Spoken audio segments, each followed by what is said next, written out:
BJP মুসলমানদের বিরুদ্ধে নয়, আমি তার জিম্মা নিয়ে বলছি। আমি যা বললাম তা যদি ভুল হয় তাহলে এই মাঠে আপনারা সবাই মিলে এসে থুতু ফেলবেন, আর থুতুটা আমি চাটব। পূর্ব বর্ধমানে সিএএ এবং মমতা ব্যানার্জিকে নিয়ে কটাক্ষ করলেন মিঠুন চক্রবর্তী। নাম না করে সিএএ নিয়ে তৃণমূল সরকারকে তুলোধনা করেন তিনি।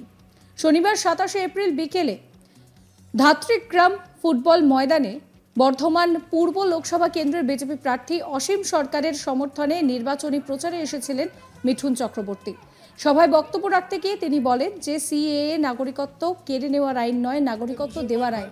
যারা নাগরিক নন তাদের নাগরিকত্ব কি করে দেবে, কি বলছেন তিনি শোনাবো। অসীমদার মতো এত ট্যালেন্টেড আর্টিস্ট ভারতবর্ষ আছে কিনা আমার সন্দেহ। পশ্চিমবঙ্গ তো ছেড়ে দিই। এইরকম ট্যালেন্ট, এইরকম আওয়াজ, এইরকম তার প্রেজেন্টেশন আমি খুব কম দেখেছি। আমি অসীমদার এমন কোনো রেকর্ডিং যেটা আপলোড হয়েছে শুনেছি, এমন কোনো রেকর্ডিং নেই যা শুনিনি। আমি চাই অসীমদার জন্য এসে আমি খুব আনন্দিত। অসীমদাকে আপনারা বিপুল ভোটে জয়ী করে আনুন, ছোট মার্জিনে হবে না। তবেই তো ওনার ট্যালেন্টকে আপনারা রেসপেক্ট করবেন, ইজ্জত দেবেন। এবার কিছু বলতে হবে, সে বলার আগে বলে নি, এইরকম মিথ্যে কথা জীবনে আমি, আমার এত বছর বয়স হয়ে গেল, আমি কোথাও শুনিনি। কথায় কথায় মিথ্যে কথা। মিথ্যেবাদীর চ্যাম্পিয়নশিপ উনি প্রত্যেক বছর জিতবেন,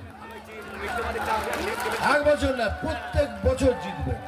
এই মুসলমান ভাই বোনরা এখানে যদি আছেন বা দূরে আছেন, তাদের বলছি, হ্যাঁ আপনারা তো বিশ্বাস করেন বিজেপি মানেই মুসলমানদের পছন্দ করে না। খুব ভুল। বিজেপি মুসলমানদের বিরুদ্ধে নয়, আমি তার জিম্মা নিয়ে বলছি।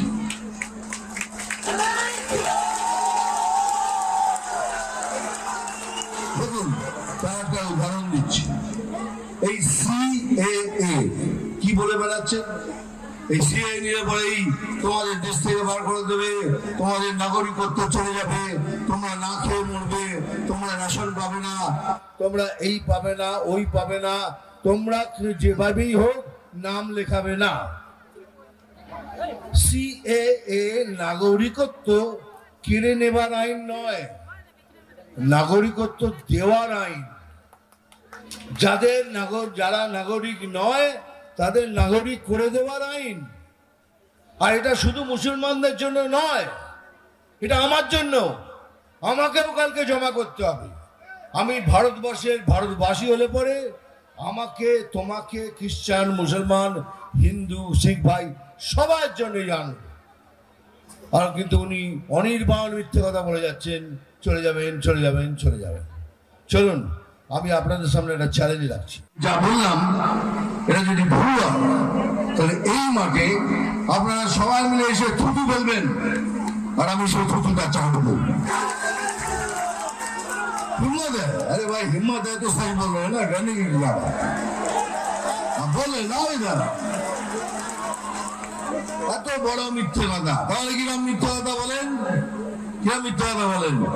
এই যে রামনবমীর দিন আমি আপনাদের পারমিশন দিচ্ছি, যেন ভালো হয়। কেন হবে না? আমরা করি না।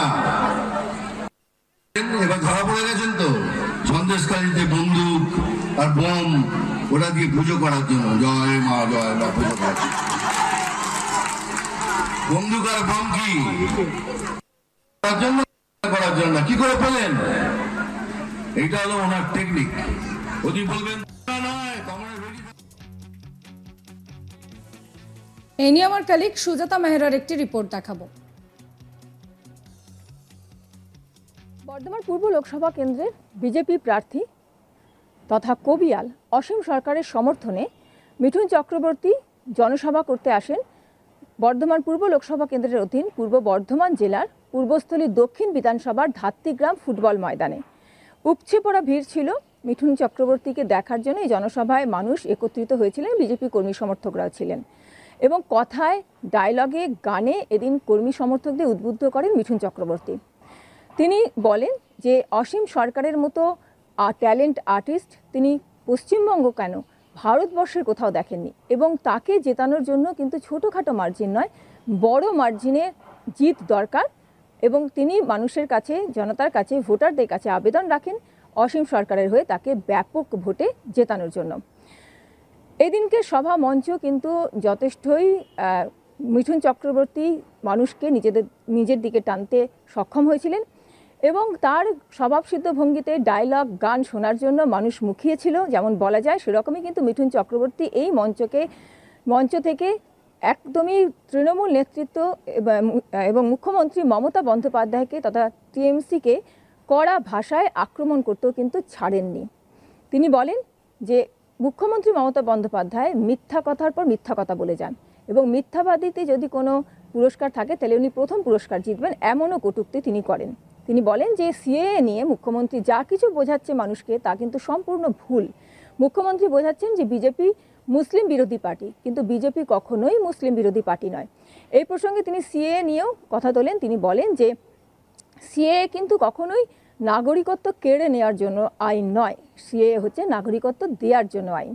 এবং ভারতে যারা বাসিন্দা রয়েছেন শুধু মুসলিম নয় তাতে তিনি নিজেকে তুলে ধরে বলেন যে তাঁকে এবং হিন্দু, খ্রিস্টান সমস্ত সম্প্রদায়ের মানুষই রয়েছেন, এমন কিছু মানুষ আছেন যাদের জন্য কিন্তু এই সিএএ নাগরিকত্ব দেওয়ার জন্য একটা আইন। নাগরিকত্ব তাদের কাছ থেকে কেড়ে নিয়ে ভারত থেকে অন্যত্র চলে যাওয়ার জন্য জোর করার জন্য নয়, সিএএ হচ্ছে নাগরিকত্ব দেওয়ার জন্য আইন। এবং এই যেটা নাগরিকত্ব দেওয়ার জন্য যা কিছু দিতে হবে সেটা দেওয়া উচিত, কেননা সেটা না দিলে, নাগরিকত্ব না থাকলে তিনি কিন্তু যা কিছু কেন্দ্রীয় সরকারের তরফ থেকে এবং যে সরকারি পরিষেবা রয়েছে সেগুলো থেকে তিনি বঞ্চিত হবেন। অতএব সিএএ কিন্তু অবশ্যই জমা করা উচিত, সিএএ যা কিছু নথিপত্র রয়েছে সেগুলো কিন্তু দেওয়া উচিত। এই আবেদন কিন্তু তিনি এদিনকে সভা থেকে জনগণের উদ্দেশ্যে রাখেন। একই সঙ্গে কিন্তু তিনি বলেন যে তিনি যা কিছু বললেন তা যদি ভুল হয়, মানে এই যে নাগরিকত্ব দেওয়ার জন্য আইন, নাগরিকত্ব কেড়ে নেওয়ার জন্য নয়, এবং এই সম্পর্কিত যা কিছু তিনি বোঝালেন তা যদি ভুল হয়, তাহলে তিনি একটা চ্যালেঞ্জ ছুড়ে দিলেন এই মঞ্চ থেকে যে তিনি এখানে যতজন মানুষ উপস্থিত রয়েছে তারা থুতু ফেলবেন এবং মিঠুন চক্রবর্তী সেই থুতু চেটে নেবেন। এমন কিন্তু ঘোষণা মিঠুন চক্রবর্তী খোলা মঞ্চ থেকে এদিনকে করলেন। তিনি একই সঙ্গে বললেন যে বলা হচ্ছে যে সিএএ করলে নাকি মুখ্যমন্ত্রী যেটা বোঝাচ্ছেন যে সব রকম পরিষেবা থেকে তারা বঞ্চিত হয়ে যাবে, তাদেরকে এখানে থাকতে দেওয়া হবে না, তারা নাগরিকত্ব হারাবে, এই সমস্তই কিন্তু ভুল বোঝানো হচ্ছে তৃণমূলের তরফ থেকে, এমনও তিনি জানান। একই সঙ্গে তিনি কটাক্ষ করে বলেন সন্দেশখালিতে এই যে অস্ত্র উদ্ধার হয়েছে সেই নিয়েও। সাবস্ক্রাইব করবেন আজ তাক বাংলার ইউটিউব চ্যানেলকে।